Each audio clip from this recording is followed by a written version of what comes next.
ایاز خان تھے تو معمولی سے سرکاری ملازم، مگر ان کا رکھ رکھاؤ ایسا تھا کہ معلوم ہوتا تھا خاصے خوشحال لوگ ہیں۔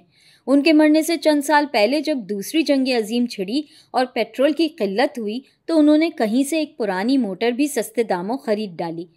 پھر موٹر ایاز خان کی پرانی آبائی کشادہ ڈیوڑی میں کھڑی پیٹرول کی قلت کا رونا روتی نظر آتی۔ ایاز خان اسی طرح اپنی پرانی سائیکل پر دفتر آتے جاتے۔ کبھی کبھار جب وہ اپنے کسی رشتہ دار کے ہاں جاتے تب یہ موٹر ضرور استعمال ہوتی اور نتیجے میں خاندان والوں پر سخت روب پڑتا۔ ویسے تو خاندان میں سبھی ان سے جلتے تھے، لیکن ان سے ملے بغیر بھی کسی کو قرار نہ آتا۔ ایاز خان کے بڑے لڑکے شہباز خان نے جب BA پاس کیا تو رشتہ داروں کے گھر اس پورے خاندان کی دعوتیں ہوئیں۔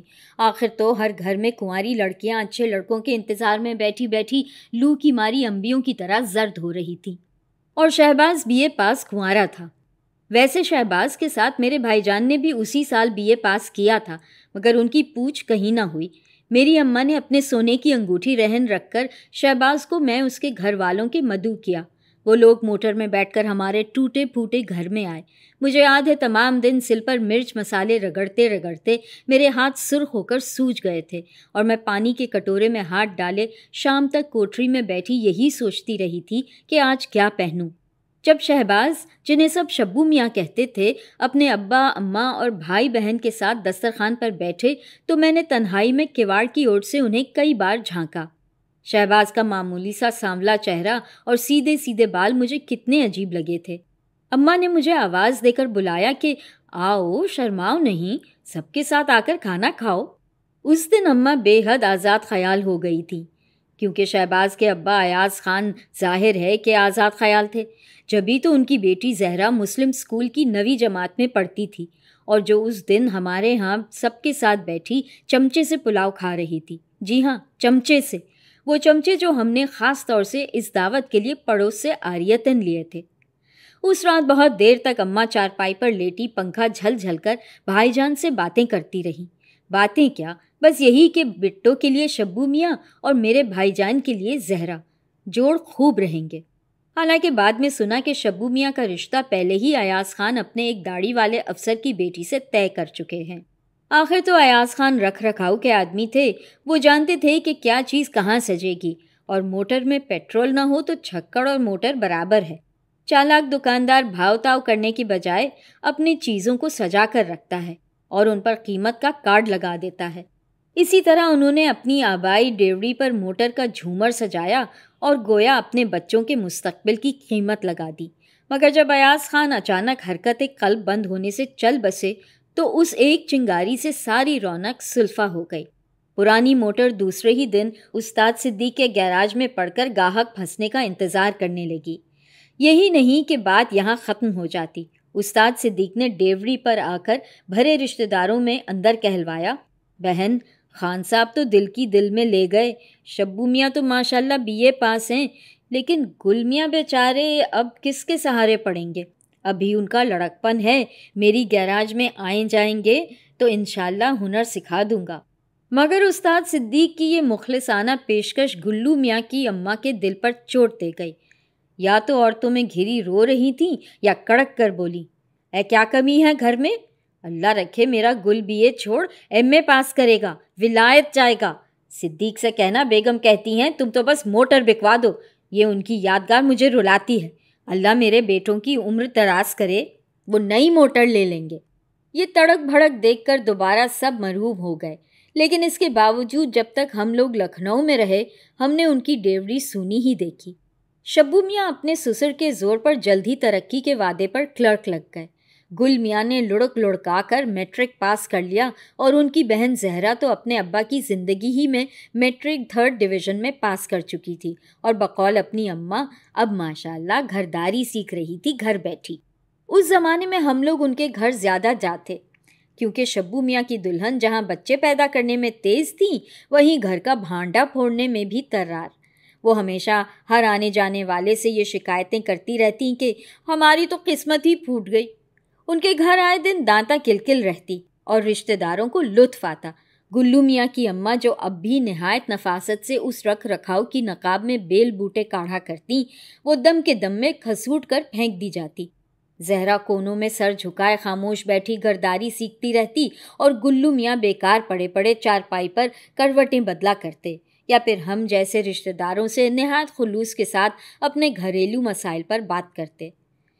پھر دلی میں فساد ہو گیا اور ہم لوگ پاکستان چلے آئے۔ بھائی جان کالج میں لیکچرار ہو گئے اور ہم جیسے پچھلی تمام تکلیفوں کو بھول گئے۔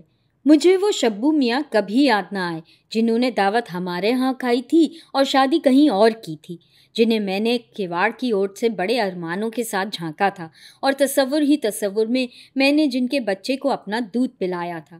اب تو یہی بات عجیب سی معلوم ہوئی کہ بچوں کو دودھ پلایا جائے۔ ہمارے فلیٹ کے اڑوس پڑوس کی کئی عورتیں بچوں کو بوتل کے دودھ پر کیا مزے سے پال رہی تھیں۔ مجھے اپنے ماحول اور ذہنی تبدیلیوں کے احساس سے جو خوشی ہوتی تھی وہ پرانے جاننے والوں اور رشتہ داروں سے مل کر اور بھی چمک جاتی۔ پھر اگر گلو میاں کے نہ آنے سے مجھے دکھ سا ہوا تو عجیب بات نہ تھی۔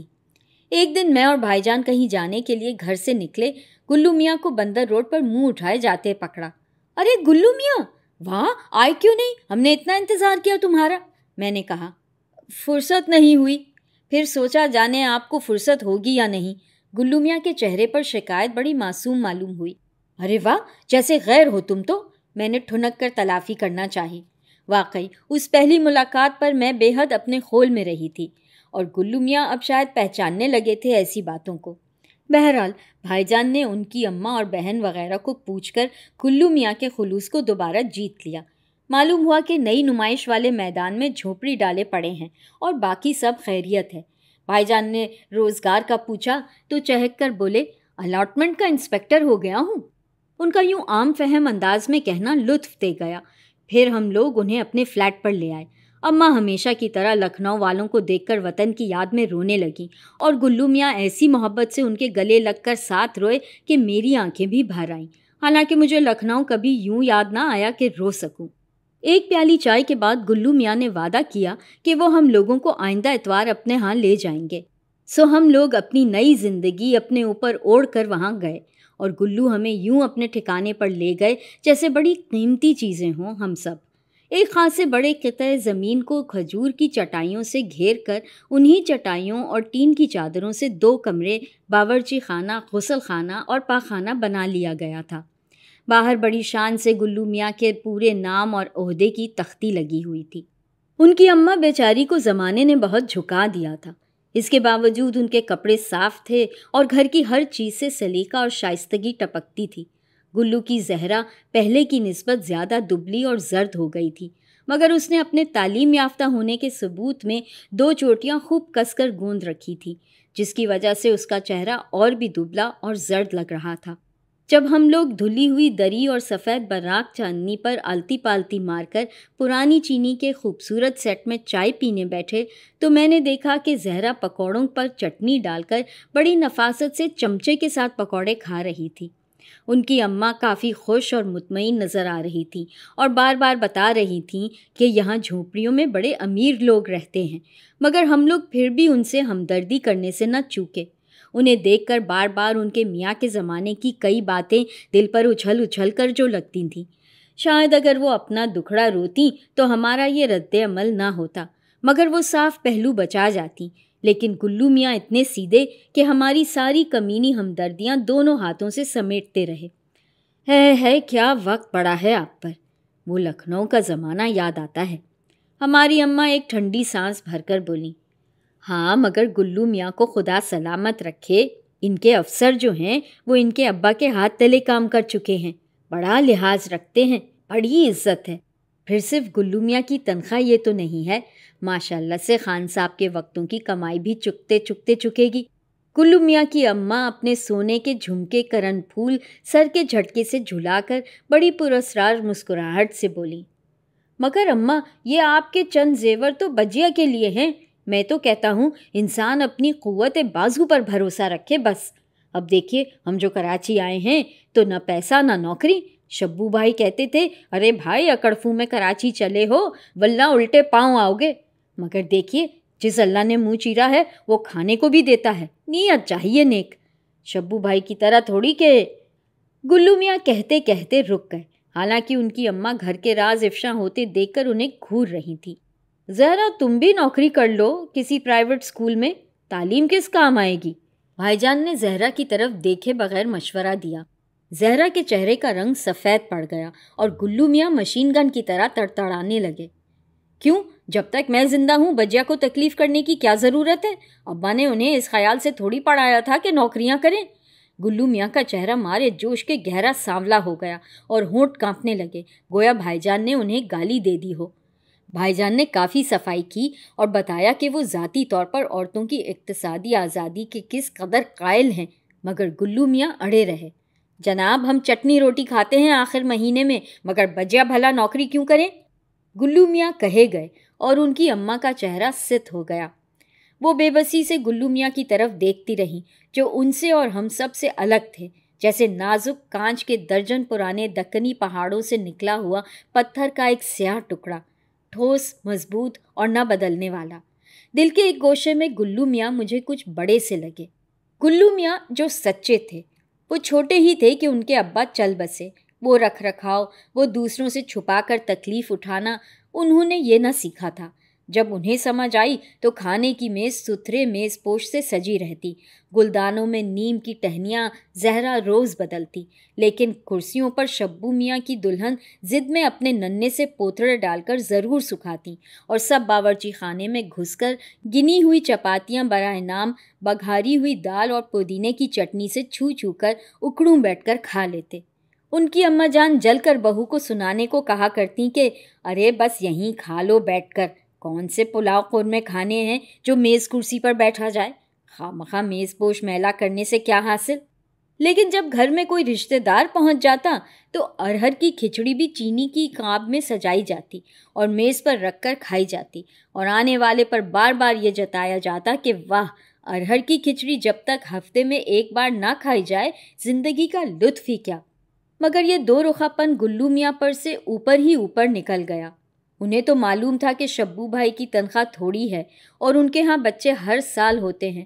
بھابھی ہمیشہ قسمت کو روتی ہیں، اماں اور بہن جو اندھیری کوٹریوں میں چھپ چھپ کر روتی ہیں تو یوں ہی تفریحاً نہیں، وہ انہی حقیقتوں کے پروردہ تھے۔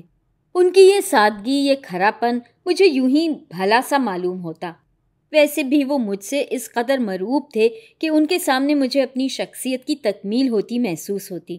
جب وہ اتوار ہمارے ہاں آتے تو اور سب چاہے بور ہو کر الگ جا بیٹھیں، مگر میں ان سے گپ شپ میں لگی رہتی۔ اماں نے کئی بار کہا کہ دیکھو گلو میاں کو اتنا منہ نہ لگاؤ، کل کہیں یہ نہ چاہیں کہ تمہارا بھائی ان کی بہن کو سمیٹ لے۔ نہ بھائی، ماشاءاللہ تمہارا بھائی پروفیسر ہے، اچھی سے اچھی دولت مند لڑکی مل جائے گی اسے۔ اماں کے اس زاویے نظر پر میں چڑ جاتی اور گلو میاں کے گھر آنے کی حمایت کرنے لگتی اور فوراً شبو میاں کی دعوت والا تانا دیتی۔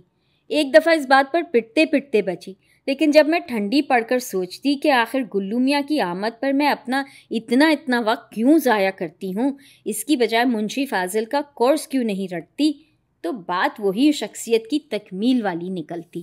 گلو میاں سے بڑے اعتماد کے ساتھ مختلف موضوعات پر بحث کر کے اور انہیں قائل کر کے مجھے ایک عجیب سی تسکین ہوتی، جیسے میں بہت اونچی ہوں، بہت ہی اونچی۔ وہ میری باتیں اتنی عقیدت سے سنتے کہ مجھے نشہ سا محسوس ہوتا۔ بھائی جان تو مجھے جاہل ہی کہتے اور میرا نوٹس تک نہ لیتے۔ رہی اماں تو ان کے دلائل کے سامنے میری خاک نہ چلتی، مگر گلو میاں مجھے دنیا جہاں کا فاضل سمجھتے اور ذرا سی بات میں میرا مشورہ لیتے، حتیٰ کہ اپنے دفتر کی چھوٹی موٹی رقابتوں اور جھگڑوں تک میں میری اوٹ پٹانگ رائے پر عمل کرتے، اور مجھے یوں معلوم ہوتا کہ جیسے میں سادگی کی ٹھانٹے مارتے سمندر میں مینارہ نور بن کر ایستادہ ہوں۔ لیکن اس دن مجھے محسوس ہوا کہ میری روشنیاں بجھ گئی ہیں، اور وہ حقیر کالے دبلے پتلے سے گلو میاں جنہیں ہم آپس میں غیر اہم ثابت کرنے کے لیے محض گلو کے نام سے یاد کرتے تھے، جیسے اپنی کمزور ٹانگوں پر لڑکھڑا کر ایک دم میرے حواس پر تن کر کھڑے ہو گئے۔ میری گفتگو کے سوتے ایک دم خشک ہو گئے۔ گلو میاں، میں نے منشی فاضل کے کورس کی دیوار کا سہارا لے کر بمشکل آواز نکالی۔ میں نے آنکھیں جھپکا کر انہیں دیکھا۔ وہ گلو میاں ہیں یا کوئی اور، مگر یہ وہی تھے، وہی سرمئی سرج کی شیروانی جسے لکھنؤ میں شبو میاں پہنا کرتے تھے اور جو اب آخری دموں پر تھی، وہی دبلا پتلا گہرا سانولا لڑکا جس کی کھال تلے زردی بڑی صفائی سے جھلک مارتی، جسے دیکھ کر کئی بار مجھے مینڈک کا خیال آیا تھا۔ خوب گھنگریالے بال جن میں شاید ہی کبھی تیل ڈالا جاتا تھا، وہ اسی طرح میری پرانی بے ڈھنگی میز کی دوسری طرف منشی فاضل کے نصاب کی دیوار کے پیچھے بیٹھے تھے، یعنی گلو میاں، بڑے مطمئن، بڑے نازاں، بڑے پر اعتماد۔ مجھے یوں لگا کہ جیسے میری گود سے کوئی ننھا سا بچہ اتر کر فلیٹ کی سیڑھیاں طے کر کے سڑک پر ٹہلنے نکل گیا ہو۔ بڑی دیر کی بے تکی خاموشی کے بعد میں نے گلے سے کوئی نامعلوم شے اتار کر صرف اتنا کہا، سچ گلو میاں؟ ہاں؟ ارے تو کیا جھوٹ بٹو آپا، دیکھے نا، انہوں نے مجھے انگلی اٹھا کر سمجھایا، اپنی قوت بازو پر اعتماد کرنا چاہیے۔ میں ان کے اعتماد سے جل گئی، میرا جی چاہا کتابیں اٹھا کر پٹخ دوں۔ مجھے خیال آیا گلو میاں اب تک جس عقیدت کا اظہار مجھ سے کرتے تھے وہ محض بناوٹ تھی، ورنہ یہ قصہ اتنے دن سے چل رہا تھا، مجھ سے ذکر تو کرتے۔ میں چپ رہ گئی۔ دیکھیے نا بٹو آپا، وہ بیچاری عورت تھی، پھر ایمان سب سے بڑی دولت ہے نا۔ وہ میرے انکار پر بھی بڑی حیران ہوئی۔ اس نے مجھے اپنے ڈرائنگ روم میں بٹھایا، چائے پلائی اور کہنے لگی، انسپیکٹر صاحب آپ بہت نیک آدمی ہیں، ہمارے گھر آیا کرو۔ اللہ قسم بٹو آپا، اس کا ڈرائنگ روم اتنا بڑا تھا، اتنا شاندار تھا جیسے فلموں میں ہوتا ہے نا۔ گلو میاں نے مجھے تفصیل سے بتانا شروع کیا تو جھٹ میں نے بات کاٹی اور جلدی سے اپنی رائے دینا شروع کر دی۔ مگر دیکھو نا گلو میاں بھائی، کیا حماقت تھی، جب لاکھوں کے سودے پر 5,000 مل رہے تھے تو چھوڑے کیوں؟ یہ دنیا کا دھندا تو اسی طرح چلتا ہے۔ پھر تمہارے حالات، مجھ سے مشورہ تو کیا ہوتا۔ واللہ کمال ہے، یہ بھی کوئی مشورہ کرنے کی بات تھی؟ یہ تو میں خود بھی جانتا ہوں کہ نیکی کیا ہے اور بدی کیا ہے۔ اچھا اب چلوں، فاطمہ بائی کے گھر میری دعوت ہے۔ یہ کہہ کر گلو میاں ایک دم یوں کھلے دروازے کی طرف بڑھے کہ میں نے ان کی بوسیدہ شیروانی کی پھڑپھڑاہٹ صاف سنی۔ مجھے دکھ ہوا کہ میں نے جلدی میں بات کہہ کر گلو میاں کے سامنے خود کو گرا لیا، پھر غصہ بھی تھا، گلو میاں کے خلاف غصہ۔ میں یہ بات کیسے مان لیتی کہ 5,000 روپے گلو میاں کے لیے اتنے غیر اہم ہو سکتے تھے جو انہیں ایک جائز رپورٹ لکھنے کے صلے میں مل رہے تھے، ایک گھٹیا سے انسپیکٹر کے لیے جس کی بڑی بہن کنواری تھی۔ یقیناً ان 5,000 روپوں کے جہیز پر میری اماں بھی زہرا کو اپنی بہو بنانے پر رضامند ہو جاتی۔ یہ 5,000 روپے کھنکھنا کر میرے سامنے گر رہے تھے، جن کی دھار کے پیچھے رنگین ساڑیاں، زیور اور ہزاروں ضروریات منہ کھولے بیٹھی تھیں، اور ان سب سے منہ پھیرے گلو میاں چلے جا رہے تھے۔ وہ گلو میاں جنہیں بڑھتے قد و قامت کے زمانے میں کھانے کو گن کر چپاتیاں ملتی اور کھانے کے بعد جن کا گلاسوں پانی پی کر پیٹ بھرنا خاندان بھر میں مشہور تھا۔ مجھے رہ رہ کر دکھ ہوتا رہا کہ گلو میاں نے کیا حماقت کی۔ کوئی اور ہوتا تو یہ روپے لے لیتا، شاید میں بھی، مگر نہیں، میں تو نہ لیتی۔ گلو میاں کو ضرور لے لینا چاہیے تھے، مگر انہیں تو میرے مشورے کی ضرورت نہ تھی۔ بڑے آئے بکرات بن کر۔ مگر رات کو جب میں سوئی تو گلو میاں کے ساتھ جانے کہاں سے خوابوں کی روشنی کا تصور وابستہ ہو گیا۔ ایک بار میں نے دیکھا ان کے گھنے بالوں میں جگنو ہی جگنو ہیں، دوسری بار یوں کہ ان کے گرد چنگاریاں سی اڑ رہی ہیں۔ میں اچھل پڑی۔ میں تو گلو میاں کو محض گلو سمجھنا چاہتی تھی، یہ روشنی وغیرہ ان کے حصے میں دیکھنا میرے بس کا روک نہ تھا۔ اس قصے کے چند روز بعد جو پہلی اتوار آئی تو گلو میاں سویرے سویرے موجود، بڑے ہولائے گھبرائے مگر خلاف معمول، منہ نہایت احتیاط سے دھلا ہوا اور بال اچھی طرح جمے ہوئے۔ میں باورچی خانے میں بیٹھی چائے کا آخری گھونٹ حلق سے اتار رہی تھی کہ انہوں نے بڑے بھونڈے پن سے مجھے الگ کمرے میں چلنے کا اشارہ کیا، اور مجھے ان کی آنکھوں میں عجیب چکناہٹ سی نظر آئی جس سے میرا جی اوب گیا۔ پھر بھی میں اپنے کمرے میں آ گئی۔ وہ اماں سے سلام دعا کر کے میرے پیچھے آ گئے۔ پھر انہوں نے بڑی تفصیل سے ایک بات بتائی، اور وہ کل یہ تھی کہ فاطمہ بائی نے ان کی نیکی اور شرافت کو پسند کیا تو کیا، اس کی بیٹی شیری بھی اس سے محبت کرنے لگی ہے۔ شیری نے انہیں خط لکھا ہے کہ میں تو تم ہی سے شادی کروں گی، تم دولت کو کچھ نہیں سمجھتے اور میری برادری والے دولت مند ہونے کے باوجود مجھ سے صرف دولت حاصل کرنے کے لیے شادی کرنا چاہتے ہیں، مگر تم… یہ چکنا گیلا گیلا قصہ سن کر مجھے ذرا یقین نہ آیا۔ تو پھر اس کے بعد تمہاری آنکھ کھل گئی؟ میں نے جل کر پوچھا۔ واللہ آپ تو… واہ! گلو میاں نے جیسے چوٹ بچائی، اور پھر ایک دم ان کا چہرہ گہرا عنابی ہو گیا۔ وہ 1 منٹ رکے بغیر چلے گئے۔ میں نے زندگی میں پہلی بار انہیں خفا دیکھا تھا۔ مجھے ان پر رحم آ گیا۔ گھر میں سب ان کے یوں آنے اور پھر ایک دم چلے جانے پر ذرا حیران ہوئے۔ میں نے یہ بتا دینا ضروری سمجھا کہ بیوقوف لڑکا کراچی آ کر کس طرح دولت پھٹ پڑنے کے خواب دیکھنے لگا ہے۔ بڑے کہے پڑے۔ بھائی جان جو نفسیات کے لیکچرار ہیں ایک دم سنجیدہ ہو کر بولے، وہ 5,000 والا قصہ بھی بٹو کی نظر میں اہمیت حاصل کرنے کے لیے گھڑا گیا ہے۔ معلوم ہوتا ہے گلو فالتو اوقات میں ابھی تک بچوں کے رسالے پڑھتا ہے، جبھی تو نیکی کے اجر کے خواب دیکھتا ہے۔ پھر بھائی جان ایک دم سخت آواز میں مجھ سے مخاطب ہوئے، بٹو میرا خیال ہے کہ یہ گلو تمہارے بارے میں سوچتا ہے، بہتر ہے تم اسے منہ لگانا چھوڑ دو، ایسی باتیں تم سے کرنے کا مطلب کیا ہے آخر؟ واہ بھائی جان، خامخواہ؟ میں ایک دم جھینپ گئی۔ دل میں سوچا شاید اور مجھے اس خیال ہی سے اپنی ہتک کا احساس ہوا۔ میں نے سوچا اب میں اس الو گلو سے بات بھی نہیں کروں گی۔ لیکن مجھے یہ فخر حاصل کرنے کا موقع عرصے تک نہ مل سکا، کیونکہ اس دن کے بعد گلو میاں ہمارے ہاں آئے ہی نہیں۔ آئے بھی تو ان کی شادی کے سنہرے چھپے ہوئے دعوت نامے۔ پہلے تو ہم سب سناٹے میں آ گئے۔ اس کے بعد اماں نے بڑے دھیمے لہجے میں ٹھنڈی سانس بھر کر صرف اتنا کہا، اللہ کراچی میں تو ہر چیز کا مول ہے، میرے بچوں کی قسمت بھی کھولیو۔ بھائی جان سگریٹ سلگاتے اپنے کمرے میں چلے گئے اور میں اپنے صندوق پر سر جھکا کر سوچنے بیٹھ گئی کہ اس موقع پر کیا پہنوں۔ آخر بڑے گھر میں دولہا کی بہن بن کر جانا ہے، اور پھر الجھن میں میری آنکھیں پرآب ہو گئیں۔ سارے کپڑے معمولی تھے۔ ہم سب دولہا کے عزیزوں کی حیثیت سے بارات میں گئے۔ بارات اتنی شاندار تھی کہ ہمیں یقین آ گیا کہ گلو کے ابا ضرور کوئی خزانہ چھوڑ کر مرے تھے۔ گلو کی اماں خوشی سے جیسے مری جا رہی تھیں۔ انہوں نے اماں کو دیکھ کر ہاتھ پھیلا دیے۔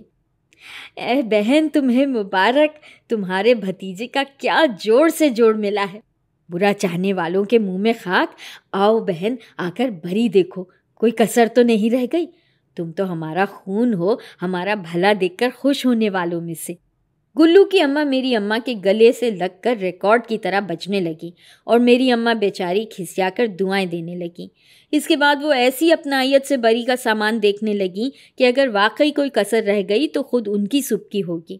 اس کام سے فرصت پا کر انہوں نے جلدی سے جھونپڑی کے دروازے پر بھائی جان کو بلایا اور چلا کر کہنے لگیں، بیٹا جلدی سے گلو میاں کے پاس جاؤ، دیکھو شہبالہ تم ہی بننا، تمہارا حق ہے۔ پھر جب اماں ادھر سے پلٹیں تو زرق برق کپڑوں میں ملبوس زہرا کو انہوں نے میری بچی کہہ کر گلے سے لگایا، جیسے بالکل بدحواس ہو گئی ہوں۔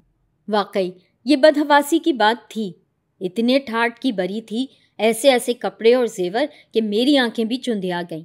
ہماری حیرت اور ندامت دیکھ دیکھ کر گلو کی اماں برابر اپنی سلیقہ شعاری اور روپیہ بچا کر رکھنے کے تذکرے کرتی رہیں۔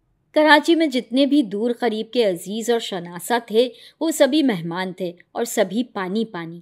کئی عورتیں اس بات پر حیران تھیں کہ اب تک ان کی عقل کہاں چڑھنے چلی گئی تھی جو گلو میاں چلے گئے غیر ذات برادری والوں کے داماد بن کر۔ ارے ان لوگوں نے فک جان کر تو داماد بنایا نہ ہوگا، سچ ہے مایا کو مایا ملے۔ مگر جب بھائی جان کے ساتھ میں بھی دولہا کی کار میں گھس پڑی اور مروب ہو کر گلو میاں کے چہرے کی طرف دیکھا تو دل نے کہا، ہائے گلو میاں اچھے بلے نمکین سے تو ہیں، بچپن میں سب بچے جمع ہوتے تو کئی بار میں ان کی جھوٹ موٹ دلہن بھی تو بنتی تھی۔ کیوں گلو بھیا تم نے ہمیں غیروں کی طرح عین شادی کے دن بلایا؟ بیچاری مومانی نے اکیلے کیسے اتنے انتظامات کیے ہوں گے؟ میں نے ناز سے ہونٹ لٹکا کر کہا۔ ارے نہیں بٹو آپا، یہ سب تیاریاں اماں کر سکتی تھیں، سارا سامان تو میری ساس نے بھجوایا ہے۔ میں نے تو کہہ دیا تھا کہ آپ کی شان کے مطابق کچھ نہ کر سکوں گا، تو انہوں نے کہا ہم سب سامان پہلے بھیج دیں گے تمہارے گھر، تم وہ ساتھ لے کر آنا۔ سچ مجھے یہ سن کر بڑا غصہ آیا۔ میں نے جواب دیا کہ مجھے یہ بات پسند نہیں، میں تو غریب ہوں، غریبوں کی طرح بہانے آؤں گا۔ مگر انہوں نے میرے آگے ہاتھ جوڑے کہ ہماری برادری والے ویسے ہی غیر لوگوں میں شادی کے سخت خلاف ہیں، بہت کم برادری والے شادی میں شریک ہوں گے، وہ بھی اس لیے کہ تم گھر داماد ہونے والے ہو۔ یہ چیزیں ہم اپنی بیٹی کو دیتے ہیں، تمہیں کیا اعتراض ہے؟ ہماری عزت رکھ لو۔ پھر مجھے رحم آ گیا، میں نے ان کی بات مان لی۔ ٹھیک کیا نا میں نے؟ گلو میاں نے کہا۔ بالکل۔ میں نے بے دھیانی سے گلو میاں کی طرف دیکھا۔ پھولوں میں لدے وہ مجھے بڑے کالے نظر آئے۔ ایک شاندار کوٹھی میں ایک نہایت شاندار بینڈ کی موسیقی میں گلو میاں کی شادی کی رسم ادا ہو گئی۔ نکاح نامے میں یہ شرط تھی کہ دولہا دلہن کو اس کے گھر سے نہ لے جا سکے گا اور خود دلہن کے گھر میں رہے گا۔ سلامی میں گلو میاں کو 11,000 روپے پیش کیا گیا جو انہوں نے قبول نہیں کیا۔ فاطمہ بائی جو بمبئی کے ایک تاجر کی بیوہ تھیں، اپنے قومی لباس میں بڑے وقار سے مہمانوں کی خاطر مدارات کر رہی تھیں۔ شیریں موٹی سی ناک، مٹیالے سے رنگ اور بڑی بڑی معصوم آنکھوں والی 24-25 سال کی نازک سی لڑکی تھی، یقیناً گلو میاں سے چند سال بڑی۔ دلہن کے لباس میں بیٹھی وہ یوں پلکیں جھپکا رہی تھی جیسے گڑیا ہو، اور پلک جھپکانے کے عمل میں اس کا اپنا کوئی ارادہ نہ شامل ہو۔ میں اس لڑکی کو اتنا بے جان دیکھ کر حیران رہ گئی۔ بے شمار جہیز میں اس کے لیے 50 جوڑے سینڈلوں کے تھے۔ مجھے خیال آیا کہ وہ اتنی دیر بھی چل سکے گی کہ اس کی ایک ہی سینڈل کا تلا گھس سکے۔ تو پھر گلو بھیا، اللہ نے چھپڑ پھاڑ کے دولت دے دی تمہیں، اب تو مزے ہیں تمہارے، میرے بھائی جان نے خشک ہونٹوں پر زبان پھیرتے ہوئے کہا۔ اللہ کی مہربانی ہے، مگر واللہ میں نے اپنی ساس سے کہہ دیا ہے کہ میں اپنی نوکری کرتا رہوں گا۔ آخر میری اماں ہیں، بجیاں ہیں، یہ سب تو میری بیوی کا ہے نا، مجھے اس سے کیا غرض؟ گلو میاں نے بڑی احتیاط سے اپنی قیمتی سوٹ پر نظر ڈالتے ہوئے جواب دیا، اور میرے بھائی جان یوں ہنسے جیسے گدھے کو خشکا کھاتے دیکھ رہے ہوں۔ لیکن گلو بھیا، یہ کیسے ہوگا؟ کیا زہرا اور ممانی تمہارے ساتھ نہیں رہیں گی؟ تم تو گھر داماد ہو نا؟ میں نے گھبرا کر پوچھا۔ رہیں گی میرے ساتھ، لیکن کھائیں گی میری کمائی۔ دیکھے نا، میں کون سا کم ہوں اپنوں کی خدمت کو، اللہ کے فضل سے نوکر ہوں۔ میں نہیں چاہتا کہ میرے گھر والے کسی اور کا دیا کھائیں۔ میں نے صاف کہہ دیا اپنی ساس سے، برا مانتی ہیں تو مانا کریں۔ گلو میاں نے بڑے عزم سے چھاتی پھلا کر کہا، اور میں نے تکان سے جمائی لے کر سوچا کہ اب گھر چلنا چاہیے، کھانا تو ہو چکا۔ کئی دنوں تک ہمارے رشتہ داروں اور ملاقاتیوں میں اس شادی کے چرچے رہے، کوئی کچھ کہتا تو کوئی کچھ، لیکن سب کی متفقہ رائے یہ تھی کہ گلو میاں اپنی حماقت کے مارے دریا میں غوطہ لگانے کے باوجود سوکھے سوکھے رہیں گے۔ میرے بھائی جان کہتے، بھلا یہ کیا تک تھا کہ جناب نے سلامی تک لینے سے انکار کر دیا، حالانکہ سلامی تو ہر امیر غریب دولہا قبول کرتا ہے۔ محض جوش، حماقت اور کچھ نہیں۔ ارے داماد کہیں یوں مفت میں ملتے ہیں؟ اس کے باوجود ہم سب دریائے حماقت میں غوطہ لگانے کو بے چین رہتے، یعنی گلو میاں سے ملنے جلنے کو بے قرار۔ ہم لوگ اپنے پڑوسنوں کے ناک بھون چڑھا کر فاطمہ بائی سے اپنی رشتہ داری کا ذکر کرتے۔ اماں کہتی، ارے ہمارا لڑکا ایسے کھرے خاندان کا غیروں میں جا کر پھنس گیا۔ بھائی جان اپنے دوستوں میں گلو میاں کا ذکر ذرا نفسیاتی تجزیے کے ساتھ کرتے، لیکن اکثر شاموں کو ہمارا منہ اٹھتا تو سیدھے گلو میاں کی سسرال جا پہنچتے۔ بڑی شاندار 2 منزلہ کوٹھی تھی۔ اوپر کی پوری منزل بیٹی داماد کے لیے مخصوص تھی، اور نچلی منزل میں فاطمہ بائی اور ان کے چند دور کے رشتہ دار رہتے تھے۔ یہ رشتہ دار ان کی تجارت کے کاموں پر چھوٹی چھوٹی تنخواہوں پر لگے ہوئے تھے۔ گھر میں بھی ان کی حیثیت یوں ہی سی تھی، موقع ملتا تو یہ رشتہ دار ہم جیسے مہمانوں کے سامنے چائے بھی لا کر لگا دیتے۔ انہی میں سے ایک چگی داڑھی والا ادھیر عمر آدمی بھی تھا جو گھر کے حساب کتاب کا نگراں مقرر تھا، مگر عام طور پر چائے کی پیالیاں اٹھاتا نظر آتا۔ ہم لوگ پہنچتے تو وہ ضرورت سے زیادہ ہماری مدارات کرتا۔ ویسے فاطمہ بائی خود کچھ کم ہماری خاطر نہ کرتی۔ چائے کا وقت ہوتا تو وہ چائے پلواتی، باتوں میں دیر ہو جاتی تو کھانا کھلواتی، کھانا جس میں کچے ناریل کی بو ہوتی۔ گلو میاں کی اماں نے بھی بڑا رنگ نکالا تھا۔ وہ ڈرائنگ روم میں صوفے پر بڑے ٹھسے سے بیٹھتی اور سامنے میز پر بڑا سا پاندان کھلا رہتا، مگر لباس کے ساتھ کئی بار یہ پاندان میل نہ کھاتا، کیونکہ وہ اکثر فاطمہ بائی کا قومی لباس بھی پہننے لگی تھی۔ کئی بار وہ ہم سے لڑکیوں کی طرح ٹھنک ٹھنک کر کہہ چکی تھیں، میں کیا کروں، ہماری سمدن رات دن پیچھے پڑی رہتی ہیں کہ آج یہ پہنو کل وہ۔ انہیں اتنی محبت ہے ہم سے کہ سنتی ہی نہیں کچھ۔ یہ تعریفیں سن کر فاطمہ بائی نہال ہوتی۔ گلو کی بہن زہرا بھی بولتی تو اپنی بھابھی کی تعریف ہی میں نے کئی بار دیکھا کہ شیریں کے جہیز کی سینڈلیں گلو کی بہن بڑی تیزی سے گھس گھس کر ٹھکانے لگا رہی ہیں۔ گلو میاں نوکری پر جاتے تو موٹر سائیکل پر جو فاطمہ بائی نے انہیں تحفتاً خرید دی تھی۔ موٹر پر اس لیے نہ جاتے کہ دفتر کے ساتھی انہیں چھیڑتے۔ میں دیکھتی کہ بیچارے گلو میاں عجیب ہونک سے لگتے، جیسے غلط ڈبری کسی گئی ہو ان کی۔ شیری اکثر ہمارے سامنے گلو میاں سے کہتی، یہ نوکری کیا ہے، بزنس کریں گا تو اچھا ہوئے گا، اپنا بزنس ہے اسے دیکھیں گا، موٹر اپنی چھوڑیں گا اور موٹر سائیکل پر گھومیں گا تو لوگ کیسا بولیں گا۔ شیری یہ سب اتنی مشینی انداز سے کہتی کہ جی الٹ جاتا۔ ارے ہاں گلو بھائی ٹھیک ہی تو کہتی ہیں بھابھی، بزنس کی دیکھ بھال کیا کرو، میں بالکل مفت مشورہ پیش کرتی۔ پر ہم کیا بولیں گا، ہمارے کو اپنا نہیں سمجھیں گا گلو بھائی، فاطمہ بائی بھی شکایت کرتی، اور گلو میاں پنجرے میں بندر کی طرح حیرت سے ہم سب کو دیکھتے، لیکن ہم سب پوری قوت سے فاطمہ بائی کی ہاں میں ہاں ملاتے، اور ہم میں سے ہر شخص کے دل میں یہی ہوتا کہ اگر ہم گلو میاں کی جگہ ہوتے تو۔ پھر ایک دن سنا کہ گلو میاں نے اپنے کسی افسر کی ڈانٹ پر اسے گھونسا رسید کر دیا اور ملازمت چھوڑ دی، اور یہ بھی سنا کہ اب فاطمہ بائی کی خواہش کے مطابق بزنس کی دیکھ بھال کرتے ہیں۔ ہم سب موقع دیکھ کر ایک دن پہنچے، یقین جو نہیں آتا تھا، پتہ چلا ٹھیک ہے گلو کی اماں اور بہن بڑی نہال تھیں۔ گلو میاں ذرا دیر بعد موٹر سے اتر کر اندر آئے تو کافی بدلے بدلے سے لگے، جیسے بیمار ہوں، مگر مجھے یہ بیماری بھی بڑی رومانٹک سی لگی، اور جب وہ دھیرے سے اٹھ کر کندھے جھکائے اوپر چلے گئے تو ان کی اماں نے ان کی اس ادا کا ترجمہ یوں کیا، بچہ تھکا ہوا ہے، اب جا کر نہائے گا۔ نہیں، ناراض ہے ہمارے سے، دیکھو ہم بولا تھا گلو بھائی بزنس ہے، کسی کے ساتھ مروت نہیں کریں گا، 1 مہینہ ہوئیں گا، تم کوئی نفع نہیں کمایا، یہ بھی بولا گلو بھائی کسی پر روپیہ نہیں چھوڑیں گا، مروت اور روپیے کا دشمنی ہے، بزنس مافک ہوئیں گا۔ فاطمہ بائی نے اپنی مخصوص اردو میں ہمیں اپنا ہم خیال بنانے کی کوشش کی۔ ارے سمدن خواہ سمجھتی ہو لڑکا ناراض ہے، بچہ نرم دل ہے، سیکھتے سیکھتے سب سیکھ جائے گا۔ گلو کی اماں نے زور سے پاندان بند کیا، نہیں آپا بزنس ہے، نہیں تو سب خلاص ہو جائے گا۔ ابراہیم بھائی بولتا گلو بھائی بہت مروت کرتا، فاطمہ بائی نے بتایا۔ بالکل ٹھیک بولا، بالکل ٹھیک، ابراہیم بھائی نے اپنی چگی داڑھی ہلا کر ہمارے سامنے چائے پیش کرتے ہوئے کہا۔ اس گھریلو کاروباری کھچاؤ پر کافی دیر گفتگو ہوتی رہی، جس میں سب سے زیادہ میرے بھائی جان نے حصہ لیا، اور اماں نے ہاں میں ہاں ملائی اور یہ ثابت کیا کہ گویا ان کے سوا بزنس کے رموز اور کوئی نہیں جانتا۔ گلو میاں کی اماں بہت برا مانتی رہیں اور یہ ثابت کرتی رہیں کہ ان کے خون میں کاروبار رچا ہوا ہے، حالانکہ نرا جھوٹ تھا، ان کے خاندان میں تو کسی نے ترازو تک کو ہاتھ نہیں لگایا تھا۔ واپسی سے پہلے ہم لوگ گلو میاں سے ملنے ان کی شاندار خوابگاہ میں پہنچے۔ وہ بڑے بے چین سے تھے۔ ہم نے انہیں بڑی اپنائیت سے بڑا آدمی ہو جانے کے طعنے دیے اور شکایت کی کہ وہ ہمارے ہاں نہیں آتے۔ ارے کیا کہاں کی بڑائی، یہ بزنس سمجھ کر رہا ہوں، آخر کچھ نہ کچھ کرنا ہی ہے، مرد ہوں مفت کی تو نہیں کھا سکتا۔ خیر آئیے آپ لوگوں کو موٹر میں آپ کے گھر چھوڑاؤں۔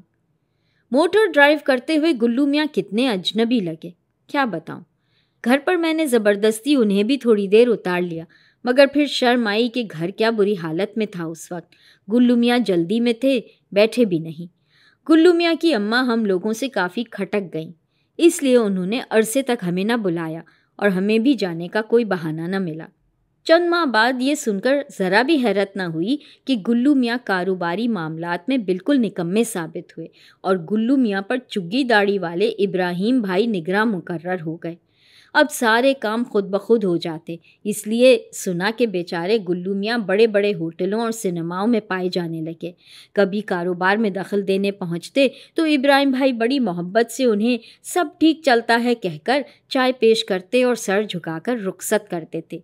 یہ قصے سن کر میں گلو میاں سے ملنے کو بے چین تھی۔ میرے ذہن میں ابراہیم بھائی کو پٹخنی دینے کی بہترین تجویزیں تھیں، مگر میری اماں ان دنوں ذرا خوددار زیادہ ہو گئی تھیں، اس لیے فاطمہ بائی کے ہاں جانے کی ہر تجویز کو وہ ویٹو کر دیتیں۔ ایک دن ہماری میلی کچیلی بلڈنگ کے سامنے ایک موٹر کا ہارن چیخا۔ میں نے گیلری سے جھک کر دیکھا، گلو میاں کی موٹر کھڑی تھی۔ گلو میاں آئے ہیں، میں نے چیخ کر اماں کو اطلاع دی۔ ہمارے ہاتھ پاؤں پھول گئے، جلدی کمرے میں بکھرے ہوئے کپڑے، میلے برتن اور کتابیں اٹھا کر دوسرے کمرے میں پھینکی، کرسیوں پر جمی ہوئی دھول دوپٹے سے پوچھی۔ اماں نے دوسرے کمرے میں جا کر دوپٹہ سر پر ڈالا، میں نے پھرتی سے چپل اتار کر سینڈل پہنی، اور جب دروازہ کھولا تو گلو میاں کوٹ میں گلاب کا پھول لگائے بڑی گمبھیرتا سے اندر آئے۔